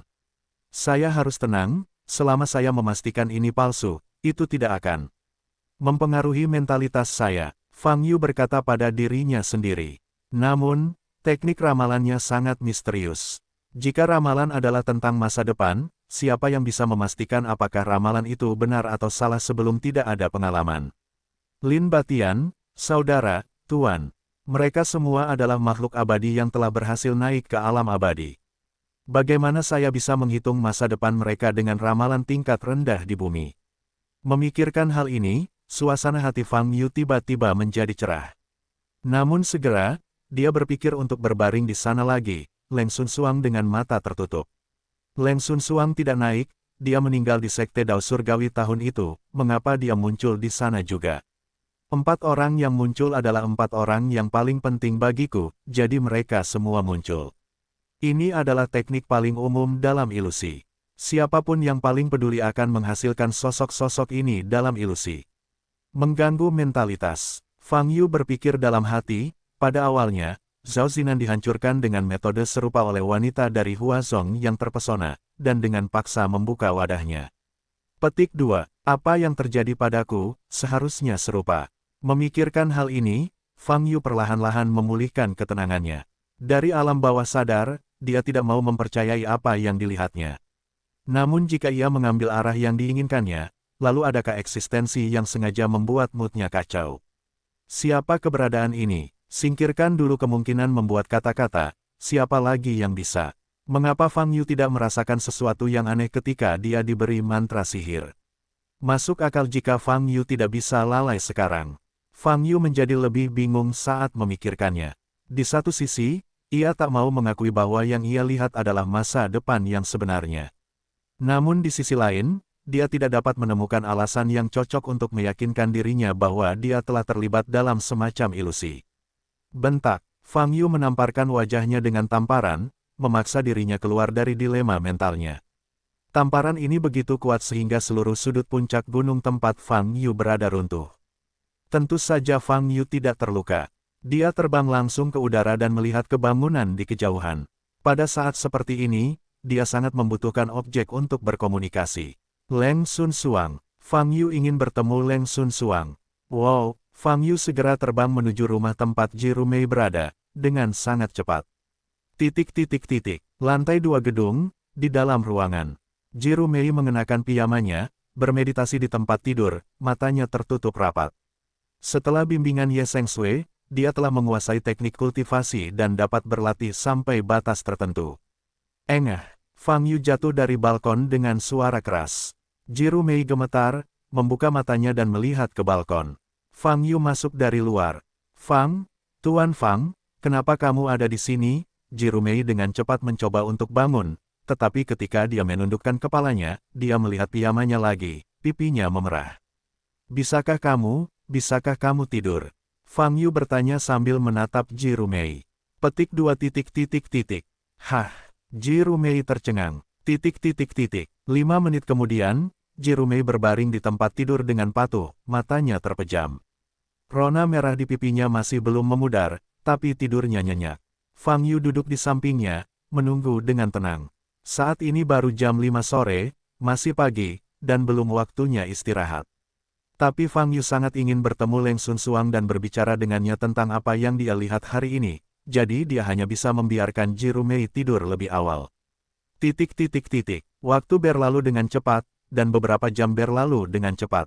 Pada jam 2 pagi, Fang Yu masih duduk di samping tempat tidur Jirumei. Tapi Jirumei tertidur nyenyak dan tidak bermaksud untuk bangun sama sekali. 3 jam lagi berlalu, jam 5 pagi, dan langit berangsur-angsur cerah. Sepertinya, Leng Sun Suang tidak akan muncul. Fang Yu berdiri dan menatap Jirumei yang masih tertidur. www.novelringan.com Dia ingin berbalik dan pergi. Tetapi pada saat ini, dia tiba-tiba teringat apa yang dikatakan Leng Sun Suang sebelumnya. Jirumei adalah dia adalah Jirumei. Karena itu, sepertinya sama saja dengan siapa harus diajak bicara. Jadi Fang Yu mengulurkan tangan dan menepuk dahi Jirumei untuk membangunkannya. Tuan Fang, Jirumei membuka matanya mengantuk. Orang-orang seharusnya tidur, tapi tidak pantas tidur terlalu lama. Keluarlah dan duduklah bersamaku, kata Fang Yu. Aku, Jirumei yang baru bangun tidur masih sedikit bingung. Tapi saat ini, dia merasakan tubuhnya menjadi ringan, dan detik berikutnya dia meninggalkan rumah dan bergegas menuju awan. Jirumei tidak bisa menahan diri untuk tidak berteriak. 5 menit kemudian, Fang Yu dan Jirumei duduk di tepi puncak gunung belakang. Jirumei sangat takut ketinggian, dia tidak berani melihat kakinya sama sekali, jadi dia hanya bisa tetap dekat dengan Fang Yu. Saat ini, dia bisa merasakan suhu tubuh Fang Yu. Keduanya belum pernah melakukan kontak sedekat ini. Duduk di samping gunung yang tinggi saat matahari terbit. Adegan ini sama dengan yang dilakukan para pahlawan dan pahlawan wanita di banyak film atau novel. Tuan Fang, Anda, Jiru mengangkat alisnya, mencoba berbicara. Mulai sekarang, kamu bisa memanggilku Fang Yu atau yang lainnya, kamu tidak perlu memanggilku Tuan. Kedengarannya aneh. Fang Yu mengerutkan kening. Petik 2 titik. Bagus. Jirumei mengangguk dengan tersanjung. Dia sudah lama ingin mengganti namanya karena dia takut Fang Yu mengira dia tidak cukup dihormati, jadi dia tidak pernah mengubahnya. Sekarang Fang Yu menawarkan untuk menawarkannya, dia tentu saja bersedia menerimanya. Hal berikutnya yang ingin aku bicarakan denganmu, kamu bisa menganggapnya seperti mendengarkan dongeng. Fang Yu berkata, tentu saja, sebaiknya Anda bisa memberikan sedikit pendapat. Oke, Jiru mengangguk kosong, dia tidak tahu apa yang ingin dikatakan Fang Yu. Fang Yu memikirkannya sejenak, mencoba menggunakan cara yang bisa dipahami Jirumei, menceritakan tentang apa yang dia lihat dalam ramalan Xinghai. Narasinya sangat detail. Saat berbicara, Fang Yu sebenarnya menganggap orang yang duduk di sebelahnya sebagai Leng Sun Suang yang sangat mengenalnya. Tanpa syarat, dia juga mengungkapkan perasaannya saat itu. Selesai. Setelah hampir 15 menit bercerita, Fang Yu menoleh ke arah Jirumei dan berkata. Jirumei mengangguk kosong. Situasi Fang Yu, baginya, itu terdengar seperti mimpi, atau mitos. Meramal masa depan Anda sendiri. Saya melihat orang-orang tua yang meninggalkan bumi ribuan tahun yang lalu. Bagi Jirumei, seorang pria yang telah hidup di dunia sekuler selama lebih dari 20 tahun, keadaan ini tidak pernah terjadi sebelumnya, dan bahkan lebih aneh daripada alur cerita dalam novel film. Ceritakan pendapatmu, Fang Yu bertanya sambil menatap Jirumei. Jirumei pulih, menggigit bibir merahnya, membuka mulutnya lagi, tetapi tidak dapat berbicara. Dia tidak tahu harus berkata apa. Apa yang Anda pikirkan tentang apa yang Anda katakan? Misalnya, apakah menurut Anda saya melihat situasi sebenarnya, atau apakah saya memiliki semacam ilusi? Fang Yu berkata dengan tidak terburu-buru. Jika aku tidak benar, Tuan Fang, Fang Yu, tidak peduli, kata Jirumei dengan wajah memerah sambil menatap wajah Fang Yu dari dekat. Katakan saja, Fang Yu tersenyum, aku tidak akan menyalahkanmu. Menurutku, apa yang kamu lihat seharusnya palsu. Bagaimana mungkin ada cara untuk memprediksi masa depan di dunia? Jiru tersipu dan berkata dengan suara rendah, "Yah, lumayan." Fang Yu mengangguk pelan, "Yang kamu lihat hanyalah orang-orang yang penting bagimu. Aku merasa ingin berpikir hari demi hari dan bermimpi di malam hari. Aku dulu memimpikannya ayahku," kata Jirumei lagi. Fang Yu mengangguk lagi. "Jadi, menurutku kamu tidak perlu mengkhawatirkannya, anggap saja itu sebagai mimpi buruk. Karena orang tuamu bisa terbang menjauh dari bumi, mereka abadi. Yang abadi tidak akan terluka, mereka seharusnya." Jirumei memandang dengan senyum di wajah Fang Yu, semakin banyak dia berbicara, semakin pelan dia berkata, dan dia membenamkan kepalanya tepat di depan dadanya, dan akar telinganya merah. Saat dia berbicara, dia merasa pendapatnya cukup naif dan tidak ada nilainya sama sekali. Dan Fang Yu datang untuk membicarakan masalah ini dengannya, jelas sangat serius. Maaf, kata Jiru Mei meminta maaf. Kenapa saya harus minta maaf? Menurut saya pendapat Anda sangat bagus. Memang ada kemungkinan apa yang Anda katakan. Fang Yu berkata, sedikit mengernyit, hanya saja, alasan mengapa aku merasa sangat sedih tentang hal itu adalah karena apa yang aku lihat. Orang-orang tua yang datang, perubahan-perubahan mereka, penampilan lama, sangat nyata. Saya belum pernah melihat mereka terlihat tua atau mengalami perubahan dalam hidup, tetapi ketika saya benar-benar melihatnya, saya dapat mengenalinya secara sekilas. Apakah kamu tahu perasaan ini? Jika itu mimpi atau ilusi, bukankah aku harus melihat gambaran yang mereka tinggalkan dalam kesanku? Mengapa ada luka yang begitu nyata, usia tua, kebencian, Apa yang dikatakan Fang Yu adalah perasaan paling sebenarnya di hatinya. Jiru mengangkat alisnya untuk melihat ke arah Fang Yu, matanya yang indah berbinar, dan berkata, jika itu adalah masa depan, haruskah ada peluang untuk berubah? Hah, Fang Yu terkejut sesaat. Ramalan bintang laut yang kamu bicarakan, bukankah ramalan masa depan? Artinya, pemandangan yang kamu lihat adalah semua pemandangan masa depan. Karena kamu telah melihatnya, apakah kamu punya kesempatan untuk menyimpannya? Kata Jiru Mei, jika itu adalah masa depan, mustahil mengubahnya, kata Fang Yu. Itu belum tentu, masa depan film bisa diubah. Jiru Mei berkata dengan tegas, lagi pula, apakah kamu tidak melihat garis bayangan yang menyerupai dirimu? Maksudnya itu apa? Fang Yu bertanya, karena orang tidak bisa memprediksi masa depan mereka sendiri, jadi Anda tidak bisa melihat seperti apa masa depan Anda sendiri. Jiru Mei berkata, tetapi kamu berdiri di antara orang-orang tua itu berarti kamu pasti akan bertemu orang-orang tua itu lagi di masa depan. Bisakah kamu mengerti seperti ini? Fang Yu mengangkat alisnya dan berkata dengan heran, ya, karena kamu bisa bertemu dengan kelompok orang tua ini di masa depan, maka dengan kemampuanmu, kamu pasti bisa membalikkan masa depan. Jiru mengangguk dengan berat dan berkata, melihat ekspresi Jiru Mei, Fang Yu sedikit bingung. Saat ini, di dalam hatinya, Leng Sunsuang dan Jiru Mei benar-benar tumpang tindih.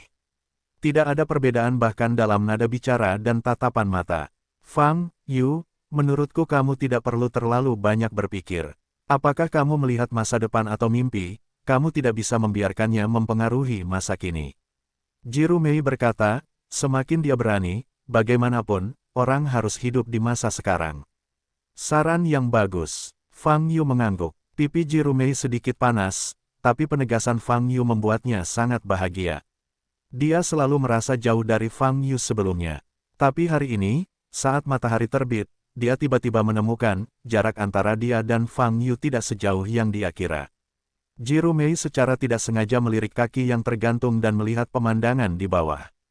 Tebing, apa? Dia berteriak dan tanpa sadar menggenggam lengan Fang Yu dengan kedua tangannya. Fang Yu tidak melepaskan tangannya. Alis dan pipi Jiru memerah, berpura-pura menjadi pemberani, dan tidak menarik tangannya, jadi dia memeluk lengan kiri Fang Yu dengan gembira. Fang Yu melirik alis Jiru, lalu ke timur jauh, matahari terbit. Percakapan dengan Jiru Mei menenangkan suasana yang tidak stabil hari ini. Memang benar, manusia harus hidup di masa sekarang. Belum lagi dia masih belum yakin apakah yang dilihatnya adalah masa depan yang sebenarnya, meskipun itu masa depan yang sebenarnya, masih ada kemungkinan pembalikan.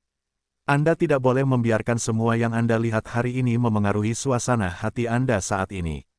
Apa yang harus dilakukan selanjutnya, atau terus melakukannya? Waktu berlalu dengan cepat. Pada pukul 7 pagi, Fang Yu membawa Jiru Mei kembali ke rumahnya. Meski saya sedikit takut saat terbang di udara, ada juga kegembiraan yang tak bisa dijelaskan. Bisakah aku terbang di udara dengan santainya di masa depan? Jiru Mei bertanya, selama kamu bisa menguasai energi sejati dengan baik, kamu bisa melakukannya, tidak ada kesulitan. Jawab Fang Yu, petik 2 titik. Aku akan bekerja lebih keras. Alis mata Jiru berkedip, kata. Fang Yu meninggalkan rumah Jiru Mei dan kembali ke lantai atas bangunan bambu. Setelah menuju ke wilayah barat dan memecahkan dewa utama bersayap 12, tujuan selanjutnya adalah kembali ke dinasti Shanhai. Bos, Su Changge dan Bai Ran segera bergegas ke gelombang www.novelringan.com. Gelombang bos, pertarunganmu di wilayah barat benar-benar mengejutkan, jadi aku mengagumi adik laki-laki itu, dan butuh waktu lama untuk bisa tenang. Su Changge kata datar, bukankah wilayah barat tidak memiliki instrumen pemantauan? Bagaimana kamu melihat adegan pertarunganku? Fang Yu bertanya dengan senyum di wajahnya. Dia punya hipotesis. Bai Ran berkata dengan ringan. Ah, aku bisa membayangkan postur heroikmu di medan perang hanya dengan imajinasi. Lagi pula, aku sudah mengikutimu begitu lama. Su Changge tersenyum canggung. Jangan bicarakan itu, aku ingin bertanya, apakah ada fluktuasi dalam 37 formasi teleportasi di musim panas dalam beberapa hari terakhir? Fang Yu bertanya, tidak, kami menatap 37 formasi teleportasi di Biro Tianju selama 24 jam. Jika ada masalah, kita harus segera mengetahuinya. Su Changge menjawab, lalu dinasti Shanhai apakah ada pergerakan? Fang Yu bertanya lagi, tidak, lautnya tenang. Su Changge menjawab, sekarang seluruh musim panas yang terik telah dikembalikan ke keadaan sebelum alien pulih, dan semuanya tenang. Petik 2. Saya merasa ini adalah ketenangan sebelum badai. Bai Ran di sebelahnya berkata. Wajah Su Changge berubah, dia menoleh untuk melihat Bai Ran, mengerutkan kening dan berkata, Xiao Bai, aku tahu kamu tidak pandai berbicara, tapi aku tetap berharap kamu dapat memberikan lebih banyak energi positif dan tidak selalu berbicara tentang emosi negatif. Petik 2. Menurutku apa yang dikatakan Bai Ran masuk akal. Fang Yu menyipitkan matanya, bersandar di sandaran kursinya, dan berkata, ini memang ketenangan sebelum badai. Petik 2. Bos, ras asing di dunia ini telah dimusnahkan oleh Mu-7 atau 88, dan tidak ada ras asing baru di lingkaran sihir itu. Di mana badai akan datang? Su Changge berkata dengan ekspresi bingung, dinasti Shanhai juga menyembunyikan semuanya kembali ke dasar laut karena takut padamu, bos. Su Changge melanjutkan, tidak peduli apakah mereka akan bergegas keluar dari laut lagi, mereka tidak dapat mengatasi banyak gelombang. Petik 2. Karena dalam lingkup musim panas, hanya ada satu kekuatan yang tersisa dari dinasti Shanhai. Petik 2. Kamu terlihat terlalu dangkal, kata Bai Ran. Petik 2. Katakan, padaku, menurutmu dari mana badai itu datang? Su Changge memerah dan berkata dengan marah. Bai Ran tidak berbicara, tapi menatap Fang Yu. Buah suci. Fang Yu menjawab dengan ringan. Buah suci. Su Changge terkejut sesaat. Fang Yu tidak mengatakannya, dia benar-benar melupakannya. Setiap buah keramat lahir, mampu menarik jutaan makhluk asing di dunia untuk bersaing. Tapi sekarang ras alien telah dimusnahkan 7 atau 88, Su Changge lupa bahwa masih ada buah suci. Bos, bisakah Seng Guo bisa membuat badai besar? Bahkan jika itu muncul kembali, hanya makhluk dari dinasti Shanhai yang bisa bersaing. Su Changge menjilat bibirnya dan bertanya, badai yang saya bicarakan bukan berasal dari keberadaan buah suci, tetapi buah suci itu sendiri, itu adalah badai. Fang Yu berkata dengan mata sedikit berkedip. Ketika kata-kata ini keluar, Su Changge dan Bai Ran sama-sama memiliki keraguan di wajah mereka, dan mereka tidak mengerti maksud Fang Yu. Fang Yu memandangi dua orang di depannya, memikirkannya, dan memutuskan untuk memberitahu mereka apa yang dia dengar dari misteri surgawi Tao. 5 menit kemudian, kristal asal bumi, mengumpulkan buah suci, kamu bisa mengetahui di mana kristal asal itu berada, dan dengan demikian memusnahkan seluruh bumi. Wajah Su Changge berubah drastis, hampir menjerit. Jangan kaget, Fang Yu mengerutkan kening, sebaiknya jangan biarkan terlalu banyak orang tahu tentang Yuanjing. Saya minta maaf. Ekspresi Su Changge berubah dan dia segera menyatu. Namun keterkejutan di matanya masih belum hilang. Dia telah tumbuh dewasa, dan ini adalah pertama kalinya dia mendengar tentang Earth Crystal. Benda ini, bahkan dapat mempengaruhi kehidupan dan kematian seluruh bumi. Barang-barang yang dapat menunjuk ke sumber kristal juga dirancang khusus untuk alien. Ini sama dengan meletakkan alat pembuka bom waktu di tangan musuh. Mengerikan, mengerikan. Wajah Su Changge kaget, dan dia sudah tidak bisa duduk. Akhir-akhir ini, karena punahnya ras asing di dunia, kita bersembunyi. Dia merasa dunia telah kembali ke keadaan semula, dan suasana hatinya benar-benar santai, bahkan sedikit bahagia. Tapi sekarang, setelah mendengar apa yang dikatakan Fang Yu, dia tahu. Ternyata krisis terbesar bukanlah pada ras alien itu sendiri. Yuan Jing adalah kuncinya. Alasan mengapa ras alien tidak membantai manusia adalah karena target utama mereka sebenarnya adalah kristal sumber. Selama kristal sumbernya hancur, semuanya akan kembali ke ketiadaan. Sungai-sungai besar dan gunung-gunung yang dapat dilihat hari ini, segala jenis makhluk, semuanya akan dimusnahkan. Ini adalah akibat yang bahkan lebih buruk daripada dibantai oleh alien. Bos, kita harus memikirkan caranya sekarang. Temukan kristal sumbernya dulu atau pegang buah suci itu erat-erat di tangan kita. Su Changge berjalan mondar-mandir, wajahnya pucat. Dalam sejarah kita selama bertahun-tahun, bahkan hanya sedikit orang yang pernah mendengar tentang Yuan Jing.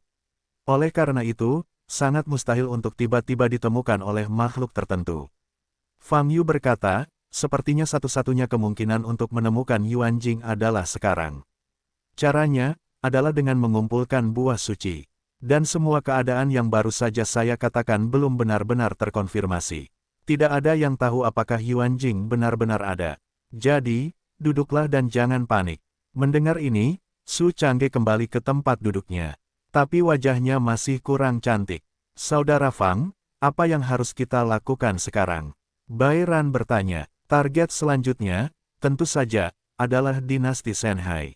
Fang Yu berkata dengan ringan, saat ini, hanya saja mereka masih mencari keberadaan kristal sumber, selama mereka dihancurkan, kristal sumber tidak akan terlalu terancam. Tentu saja, lingkaran sihir itu akan terus mengirimkan beberapa ras alien. Tapi bagaimanapun juga, tujuan selanjutnya adalah dinasti Shanhai. Oke, bos, saya akan segera pergi melihat surga dan membiarkan Wang Baohai mengumpulkan semua informasi intelijen dari dinasti Shanhai. Meskipun seharusnya tidak ada banyak informasi intelijen, itu lebih baik daripada tidak sama sekali, kata Su Changge. Tidak perlu, kata Fang Yu. Hah, bos, dinasti Shanhai bersembunyi di laut dalam, dan tidak ada kecerdasan. Tidak ada bedanya dengan menemukan jarum di tumpukan jerami. Su Changge berkata dengan heran. Tentu saja saya membutuhkan intelijen, tapi kali ini saya tidak perlu melihat langit untuk membantu. Saya memiliki sumber intelijen yang lebih baik. Fang Yu tersenyum. Su Changge dan Bai Ran saling berpandangan dengan keraguan di mata mereka. Pertanyaan utamanya sekarang adalah, cara menghadapi dinasti Shanhai, dari luar ke dalam, atau dari dalam ke luar lebih tepat. Fang Yu berkata dengan mata sedikit bergerak. Dibandingkan dengan semua ras alien yang menduduki semua wilayah besar, termasuk ras kuno, dinasti Shanhai benar-benar berbeda. Perbedaannya bukan pada makhluk tingkat rendah dan menengah, melainkan pada makhluk tingkat tinggi. Keluarga kerajaan dinasti Shanhai adalah kuncinya. Penampilan mereka tidak berbeda dengan manusia, kekuatan mereka berasal dari batu giok jiwa di dahi mereka, dan mereka memiliki kebijaksanaan yang setara dengan manusia. Adapun senjata sakti yang kuat di tangan para pangeran, bahkan lebih langka daripada yang ada di dunia seni bela diri manusia. Misalnya, Jin Ziyinzi. Bahkan jika itu ditempatkan di alam budidaya bertahun-tahun yang lalu, itu adalah senjata ajaib terbaik. Justru karena banyaknya karakteristik dinasti Shanhai itulah Fang Yu lebih memikirkan cara menghadapi dinasti Shanhai. Mungkin bukan ide yang baik untuk menggunakan metode sebelumnya yang membunuh ras alien secara langsung untuk menghadapi dinasti Shanhai. Bagaimanapun, markas dinasti Shanhai berada di bawah laut, dan itu adalah rumah mereka. Bahkan jika Fang Yu memiliki kekuatan yang sangat kuat, dia tidak dapat menghancurkan semua makhluk di wilayah itu dalam waktu singkat. Jadi, selama dia menghancurkan makhluk di suatu wilayah, beritanya akan segera menyebar ke seluruh dinasti Shanhai. Setelah itu, bagaimana tanggapan dinasti Shanhai? Entah itu perlawanan langsung, penghindaran, atau perpindahan kebencian, dengan panik bergegas ke tanah untuk membantai umat manusia, itu tidak mudah untuk dihadapi.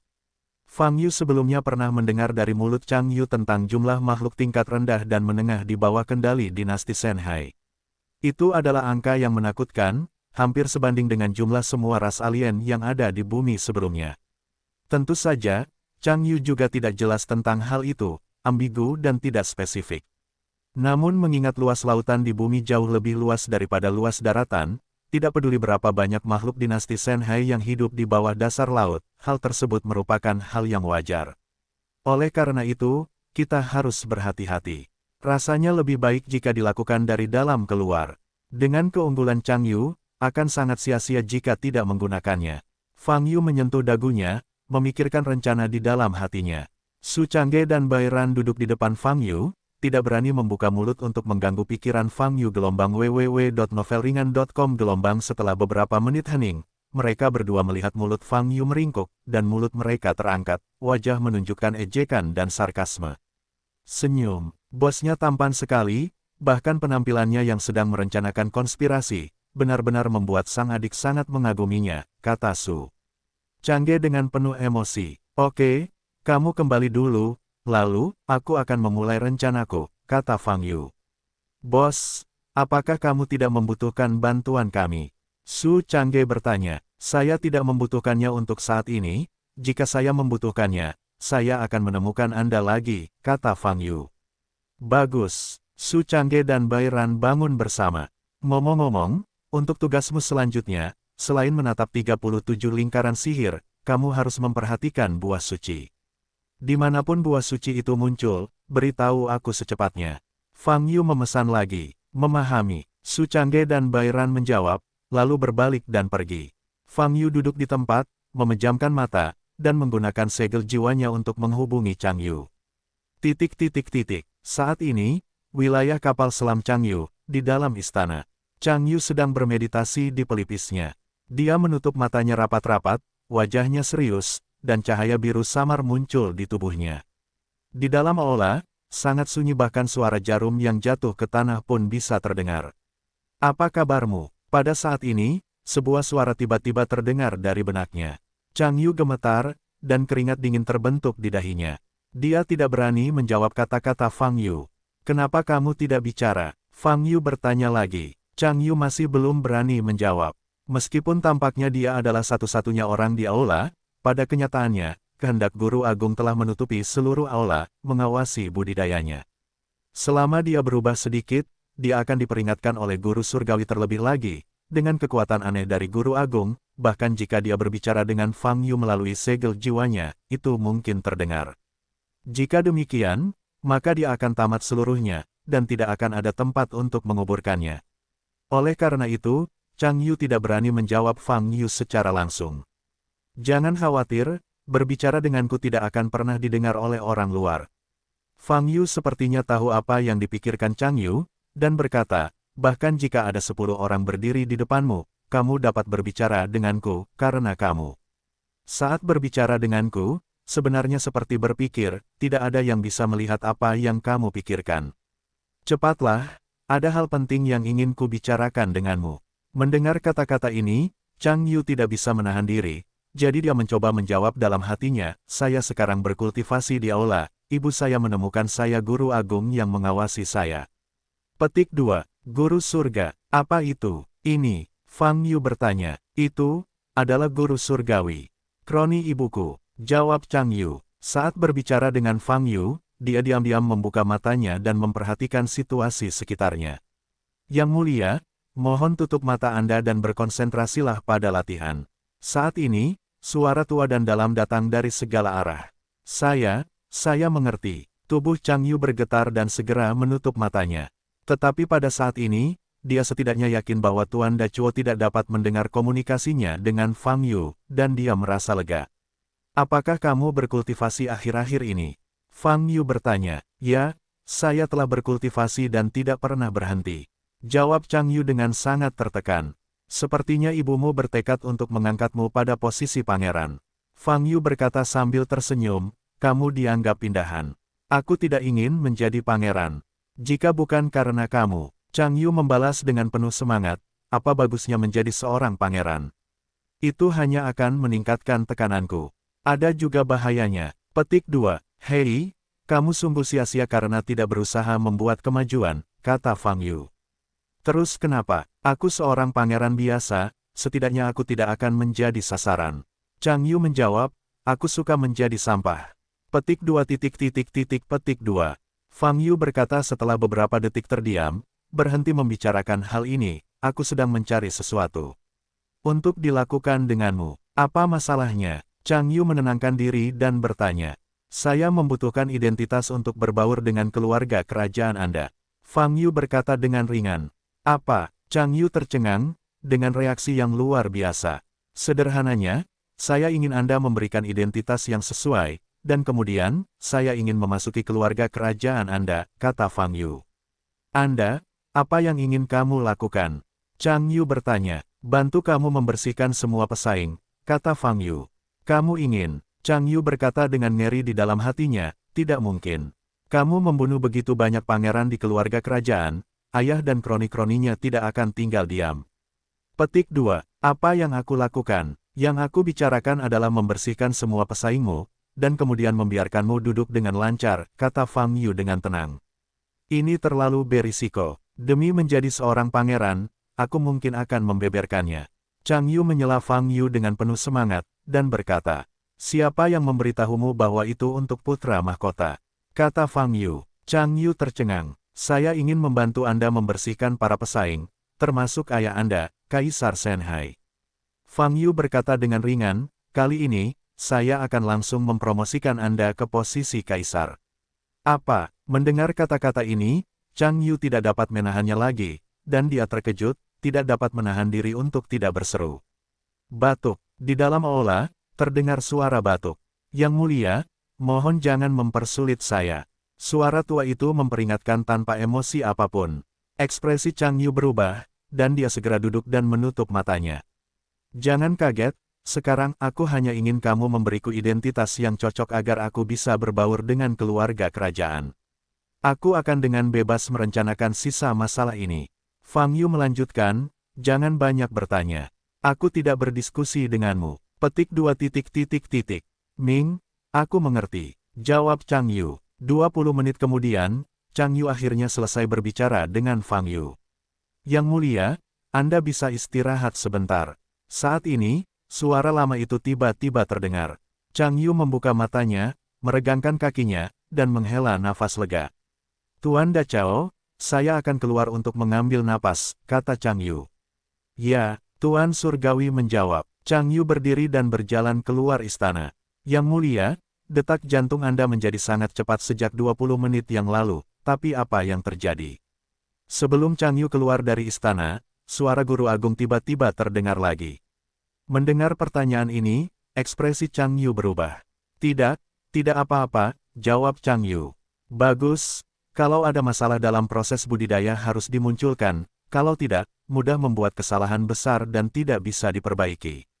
Tuan Surgawi berkata perlahan. Aku mengerti, jawab Chang Yu, lalu segera berjalan keluar istana. Di tebing sepanjang pantai di pantai timur Jiangnan. Fang Yu berdiri di sini, memandangi laut tak berujung di kejauhan. Dari mulut Chang Yu, dia mendapat identitas yang cocok dan dapat digunakan. Pangeran Rongdao. Pangeran Rongdao ini termasuk di antara para pangeran, dan kekuatannya bisa berada di peringkat menengah atas. Dan wilayah tempat dia berada di dasar laut di depan Fang Yu.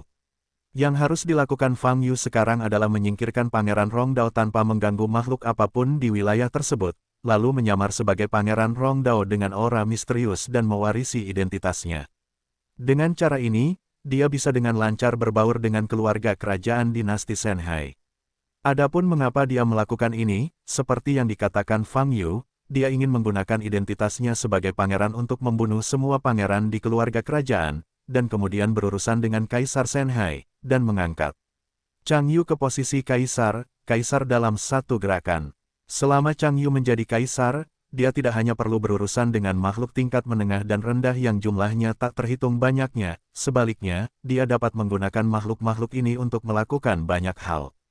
Misalnya, setelah 37 lingkaran sihir itu, jika sejumlah besar makhluk asing dikirim ke bumi, Fang Yu tidak perlu lagi mengirim makhluk dinasti Shenhai secara pribadi untuk berperang. Pangeran Rongdao, sepertinya Chang Yu tidak terlalu menyukaimu. Fang Yu sedikit menyipitkan mata, bersiap untuk melompat ke laut. Tuan, sebelum Anda memasuki wilayah dinasti Shenhai, sebaiknya Anda mencari cara untuk menutupi nafas saya. Pada saat ini, tangisan air mata tiba-tiba terdengar. Mengapa? Fang Yu bertanya. Saya telah mencampurkan kristal salju glasir berwarna, dan nafas kristal salju glasir berwarna sangat sensitif terhadap makhluk dinasti Shanghai. Cryogenictors berkata, terutama makhluk kerajaan berpangkat tinggi. Fang Yu tertegun sejenak, teringat terakhir kali ia pergi ke istana Changyu, ia tidak sengaja menutupi nafas tangisnya, namun tidak ketahuan. Namun, di wilayah Changyu, makhluk tingkat tinggi mungkin sendirian, wajar jika mereka belum ditemukan. Kamu bisa menggunakan kekuatan angan King Lian untuk menutupi nafas ini. Kata air mata dingin lagi. Oke, gelombang www.novelringan.com. Gelombang Fang Yu tidak banyak bicara lagi, dan langsung melepaskan kekuatan Rui King Lian, diselimuti air mata yang sangat dingin. Kemudian, dia menyembunyikan dirinya dengan aura misterius, dan melompat ke jurang maut laut. Fang Yu turun dengan sangat cepat di laut. Posisi yang dikatakan Chang Yu sangat tepat. Saat dia turun ke dasar laut, dia benar-benar melihat wilayahnya. Sejumlah besar bangunan bersinar dengan cahaya aneh. Beragam makhluk berkeliaran di dalamnya. Wilayah ini tidak terlalu besar, sama seperti kota biasa. Fang Yu mengabaikan semua jenis makhluk, tujuannya sangat jelas, untuk pergi langsung ke istana di tengah domain. Istana itu bersinar terang dan cemerlang. Sejumlah besar penjaga berbaju besi ditempatkan di sekitar istana, dan 2 tim berpatroli di dalam. Fang Yu sangat dekat dengan istana, tetapi auranya benar-benar tersembunyi, dan para penjaga ini tidak dapat menemukannya. Jadi Fang Yu menyelam ke dalam istana seperti ini. Di bagian terdalam istana, ada aula samping kecil. Disinilah Pangeran Rongdao beristirahat pada hari kerja, yang dianggap sebagai kamar tidur. Saat ini, Pangeran Rongdao sedang berada di depan tempat tidur, menggendong seorang wanita anggun. Keduanya tidak saling bersentuhan, dan sorak-sorai bergema di istana. Pangeran Rongdao sangat kekar dan kasar. Dengan punggung menghadap pintu, dia berusaha untuk bergegas. Wanita itu berteriak lagi dan lagi, tapi tiba-tiba berhenti. Sebab, Pangeran Rongdao tiba-tiba berhenti bergerak. Pangeran Rongdao, kamu, wanita itu menoleh untuk melihat, matanya melebar dan wajahnya berubah drastis. Pada saat ini, Pangeran Rongdao mengeluarkan darah dengan 7 lubang, masih berdiri di tempatnya, tetapi telah kehilangan suaranya dan tidak memiliki vitalitas.